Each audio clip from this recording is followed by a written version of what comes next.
మీ మోకాల నొప్పులకు ఎటువంటి సర్జరీ లేకుండా ఎపియాన్ పెయిన్ క్లినిక్ అందిస్తున్న అత్యాధునిక చికిత్స. ప్రస్తుతం మనతో పాటు ఉన్నారు AIG hospitals founder, chairman, Padma Shri, Padma Bhushan award గ్రహీత, 40 ఏళ్లగా గ్యాస్ట్రోఎంట్రాలజీలో పబ్లిక్కి సర్వీస్ అందిస్తున్నటువంటి డాక్టర్ నాగేశ్వర్ రెడ్డి గారు.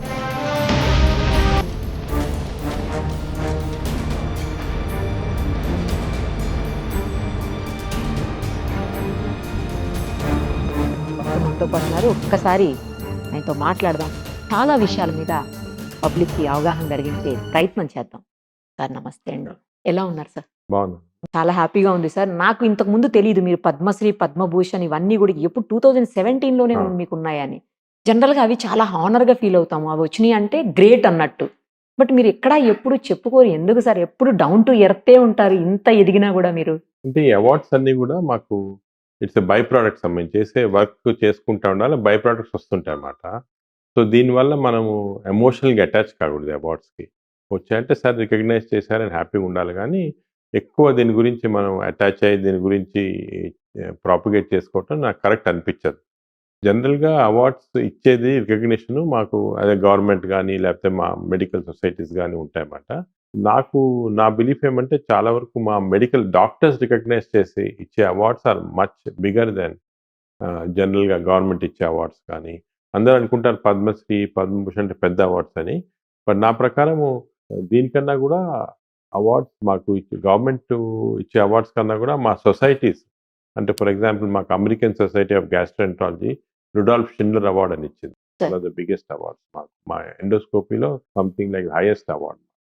అటువంటి అవార్డ్స్ వస్తే వీ ఫీల్ బాగా హ్యాపీగా ఉంటుంది, ఫుల్ఫిల్డ్గా ఉంటుంది.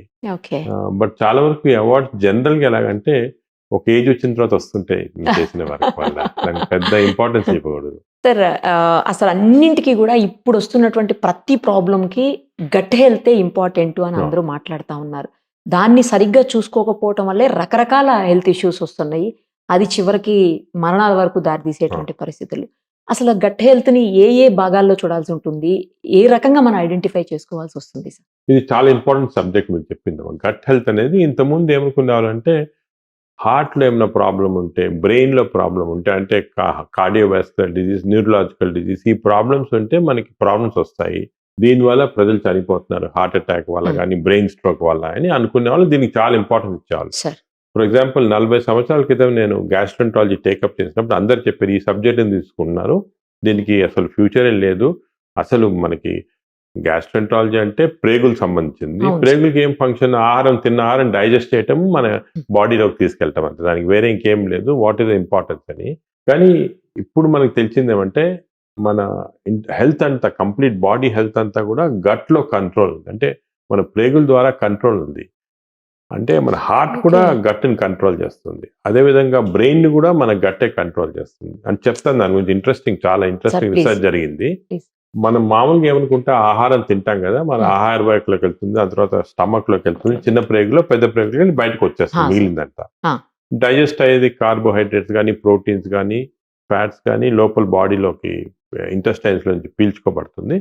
అక్కడ వాళ్ళు లివర్కి వెళ్ళి అక్కడి నుంచి ప్రోటీన్స్గా తయారు కావటము, అలాగే కొలెస్ట్రాల్గా తయారు కావటం అన్నీ అవుతాయి. దిస్ ఇస్ నార్మల్ అనుకునేది. కానీ గత 5 సంవత్సరాలుగా మనకి ఏం తెలిసిందంటే ఇది కరెక్ట్ కాదు. అంటే మన ఇంటెస్టైన్స్ ఇంత సింపుల్ కాదు. మన ప్రేగులో millions and millions of billions అనొచ్చు బ్యాక్టీరియా ఉన్నాయి. అంటే బ్యాక్టీరియా అంటే చిన్న చిన్న మైక్రో ఆర్గానిజం, బ్యాక్టీరియా, వైరస్ ఇవన్నీ. అంటే మన బాడీలో ఉన్న సెల్స్ కన్నా 10 వంతులు ఎక్కువ బ్యాక్టీరియా సెల్స్ ఉన్నాయి మన బాడీలో. మన బాడీలో ఉన్న జీన్స్ కన్నా 10,000 times more genes are bacteria genes బాడీలో.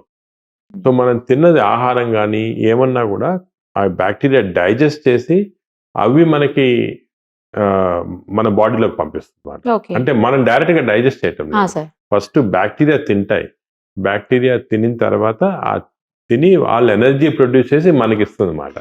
అంటే ఒక మదర్, కొన్నిసార్లు మీరు ఈ నేచర్లో చూస్తుంటారు, ఈ బర్డ్స్లో మదర్ బర్డ్ ఏమో తిని అది పర్వాలేదా బాగానే ఉందని చెప్పి బేబీకి ఫీడ్ చేస్తుంది. అలాగే మన బ్యాక్టీరియా కూడా అటువంటి అన్నమాట. మన బాడీలో మనం తిన్న ఆహారం ఫీడ్ చేసి, ఎందుకంటే నేచర్లో ఎప్పుడెప్పుడో నుంచి వచ్చింది, కొన్ని మిలియన్స్ ఆఫ్ ఇయర్స్ నుంచి ఎవల్యూషన్ అలాగ వచ్చింది. ఈ బ్యాక్టీరియా అనేది మన ఫస్ట్ ప్రపంచంలో ఆల్మోస్ట్ 4 బిలియన్ ఇయర్స్ అప్పుడు బ్యాక్టీరియా వచ్చాయి.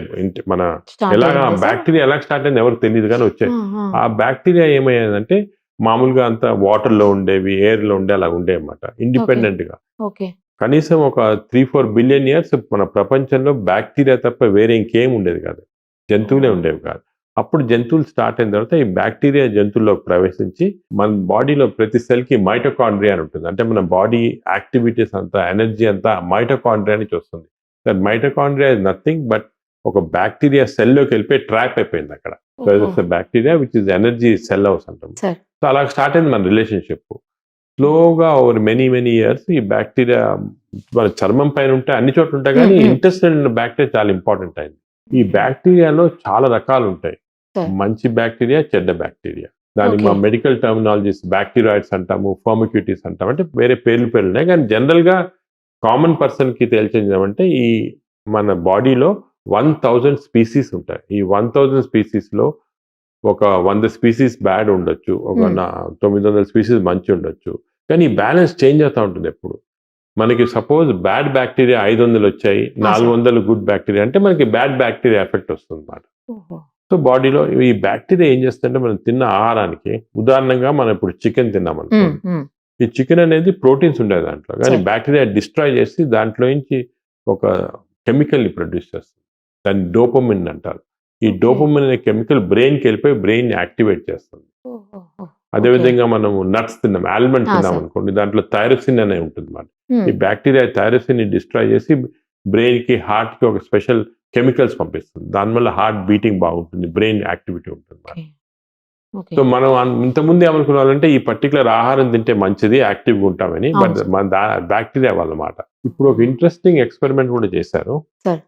అదేమంటే ఈ బ్యాక్టీరియా వల్ల మనకి యాక్టివిటీ, లేజినెస్ అన్ని వస్తుంది. ఇది యానిమల్స్ లో ప్రూవ్ అయింది. మైస్ లో కొన్ని మైస్, మన రీసెర్చ్ అంతా ఎక్కువ మైస్ లో చేస్తాం.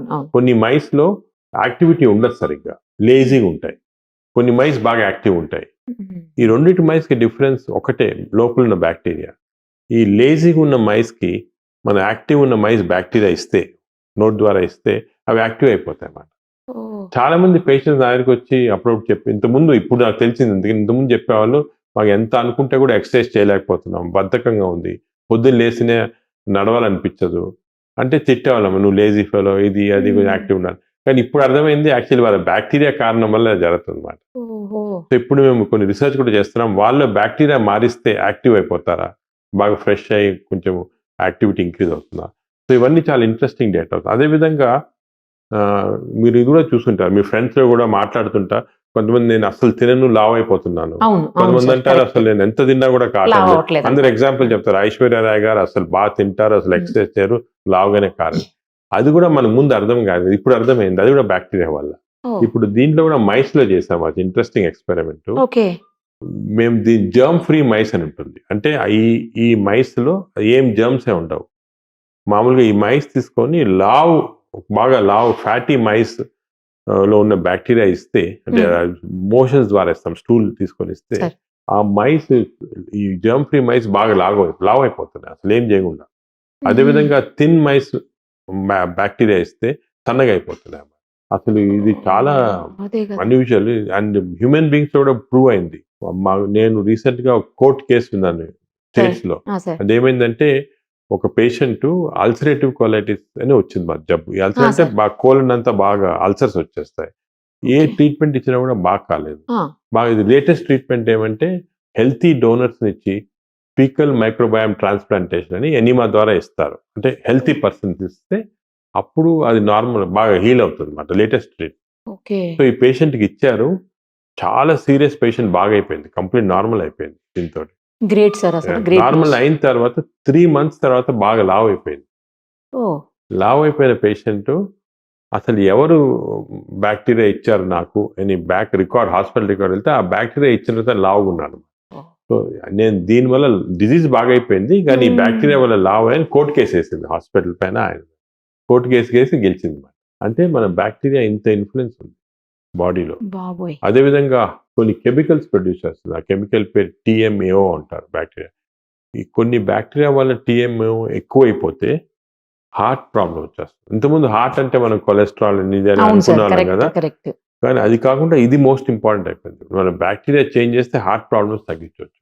అది కూడా ఇప్పుడు కొత్త నాలెడ్జ్. అంటే మన గట్ హెల్త్ అంత ఇంపార్టెంట్. ఇప్పుడు అది heart, cardiac health, neuro health అందరూ అది మానేసుకొని గట్ హెల్త్ పైన కాన్సన్ట్రేట్ చేస్తున్నారు. ఎందుకంటే ఈ Okay. బ్యాక్టీరియాని మ్యానిపులేట్ చేస్తాం మనము. ఇది ఇంకోటి రీసెంట్ సైన్స్. జనరల్ గా పబ్లిక్ కూడా ఎవరికి తెలియదు. తెలీదు. ఈవెన్ డాక్టర్స్ కూడా చాలా మంది తక్కువ తెలుసు. ఎందుకంటే అంతా కూడా లేటెస్ట్ రిసెర్చ్ ఇప్పుడిప్పుడే న్యూస్ లో వస్తుంది, పేపర్స్ లో వస్తుంది. మేము కూడా ఇక్కడ ఒక పెద్ద మైక్రోబయామ్ ల్యాబ్ అని సెటప్ చేస్తాం మన ఏఐజీలో. సార్. ఈ మైక్రోబయామ్ ల్యాబ్ లో we're now able to do genetic analysis of all the 1000 bacteria species. ఇంతకుముందు అది లేదు, టెక్నాలజీ లేదు, దానికే కనుక్కోలేదు మేము. అసలు బ్యాక్టీరియా అంటే ఏదో అనుకున్న వాళ్ళము, కల్చర్ చేసే వాళ్ళం, కొన్ని వచ్చేవి 30 స్పీసీస్ వచ్చాయి. ఇప్పుడు ఈ మెటాజీనోమిక్స్ అని కొత్త టెక్నాలజీ వచ్చింది, 1 year నుంచి అవైలబుల్ ఉంది.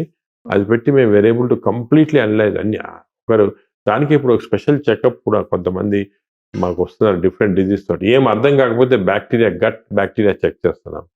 1000 స్పీసీస్ చెక్ చేసి ఇప్పుడు దాంట్లో మీకు ఈ బ్యాక్టీరియా ఎక్కువ ఉంది, దీనివల్ల లావ్ అవుతున్నాం, ఈ బ్యాక్టీరియా తక్కువ ఉంది, దీనివల్ల డైజెషన్ కావడం, అంత కంప్లీట్గా వేరే అనలైజింగ్ పెద్ద రీసెర్చ్ ప్రాజెక్ట్ చేస్తున్నాము.